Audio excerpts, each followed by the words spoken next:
የአሜሪካው ፕሬዝዳንት ዶናልድ ትራምፕ እስራኤልን ክደዋታል። በትራምፕና በኔታንያሁ መካከል ያሉ ስንጥቃቶች አሁን ሽብልቅ ኖሮባቸዋል። አሜሪካና እስራኤል በጋራ በመሆን ኢራንን ለማጥቃት ሙሉ ስምምነት ላይ ደርሰው ዝግጅታቸውን ጨርሰው ባለበት ሰዓት ላይ ትራምፕ ማንንም ሳያማክሩ ለኔታንያሁ ሳይነግሯቸው የኢራን ላይ ሊደርስ የነበረውን ጥቃት መሰረዛቸው እየተገለጸ ይገኛል። ኔታንያሁ ይህን መረጃ ከትራምፕ የሶሻል ሚዲያ ትሩዝ ሶሻል ሚዲያቸው ላይ መስማታቸው ደግሞ በጣም እንዳበሳጫቸው እየተገለጸ ይገኛል።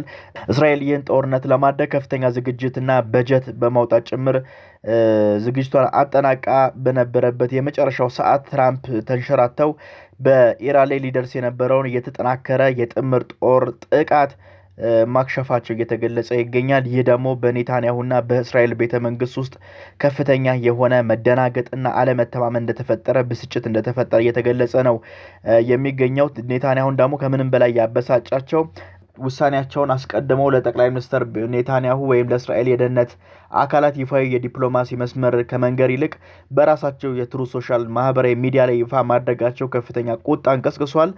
ትራምፕ መረጃዎችን በግል ማህበራዊ ሚዲያዎቻቸው ቀድመው በመልቀቅ በዓለም አቀፍ ትርክት ላይ የበላይነታቸው ማግነን፣ የበላይነታቸው ማሳየት፣ የነገሮች አድራጊ ፈጻሚ፣ ሁሉም ነገር በእርሳቸው ቁጥጥር ስር መሆኑን ማሳየት ይፈልጋሉ። የዚህ ባህሪያቸው አንድ ማሳያ ተደርጓል። ይህ ተግባራቸው ጉዳዩ ይፋ ማድረጋቸው እንግዲህ በሶሻል ሚዲያ ላይ እስራኤልን ያለ አሜሪካ ድጋፍ ጥቃቱን በብቸኝነት እንዳታካሄድ ጫና ፈጥሮባታል የሚሉ መረጃዎችን በስፋት እየወጡ ይገኛሉ። ትራምፕ ሁልጊዜም የአሜሪካን ወደ ውጭ ሀገራት ረጅም ጊዜ ጦርነት ማስገባት እንደማይፈልጉም ይገልጻሉ። ከዚህ ቀደም የነበሩ በአፍጋኒስታንና በኢራቅ የነበሩ ወታደሮችን በፍጥነት እንዲወጡ ሲያደርጉ እንደነበረ ይታወቃል። አሁንም ከኢራን ጋር ወደ ተራዘመና ወደ ቀጥታ ጦርነት ከመግባት ይልቅ ትንኮሳዎች የሚመስሉ አለፍ አለፍ እያሉ የአየር ጥቃቶችን በመሰንዘር ነው እስካሁን ድረስ የቆዩት። እስራኤል ደግሞ ያን ነገር አትፈልግም።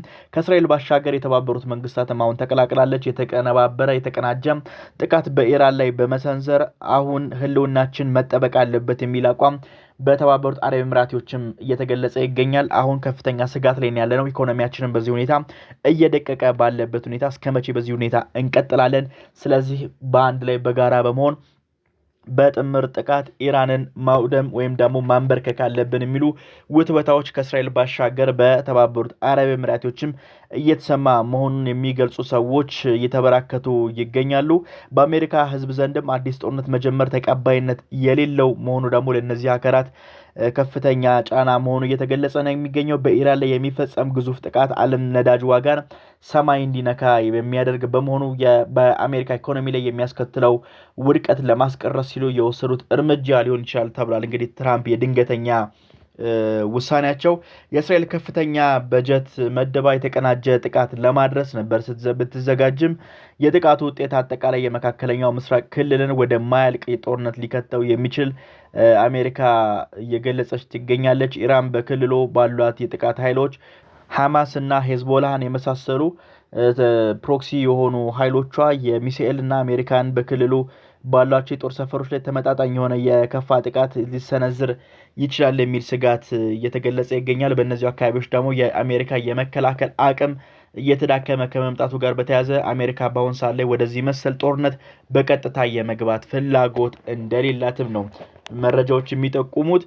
ኔታንያሁ በኢራን ስጋት ሙሉ በሙሉ እንዲወገድ ወታደራዊ እርምጃዎች እንደ ብቸኛ መፍትሄ ሲመለከቱ፣ ትራምፕ ግን ወታደራዊ ጫናን ለድርድር መጠቀሚያ ማድረግን ይመርጣሉ።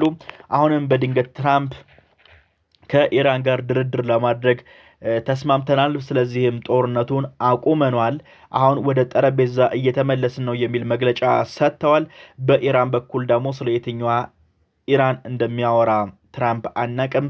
የኢራን ትራምፕ ሌላ ኢራን ሳትኖር አትቀርም የሚል ምላሽም ነው በመስጠት ነው እንግዲህ ያንን ጉዳይ ያደበሰበሱ። ትራምፕ ጥቃቱን በመሰረዝ ኢራንን ወደ ድርድር ጠረጴዛ ለማምጣትና ትልቅ የዲፕሎማሲ ስምምነት ለመፈረም የዓለም ትኩረት ለመሳብ ፈልገው ሊሆን ይችላል የሚሉ ሀሳቦችን በስፋት እየተገለጹ ይገኛሉ።